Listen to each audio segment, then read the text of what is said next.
Some teachers prefer to go ahead and download some work from SeeSaw and put it into folders in Google Drive so that students will have access to it after this year and the SeeSaw class is complete.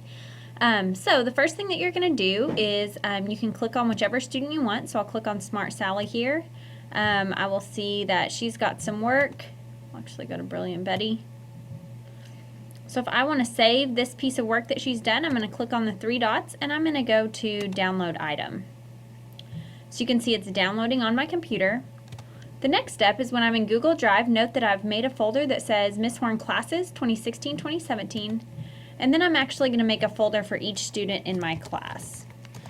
So I can just put their first and last names and make as many folders as students in the class. Okay. Then what I can do is I can take these items that I've downloaded from SeeSaw and drag them into the folder.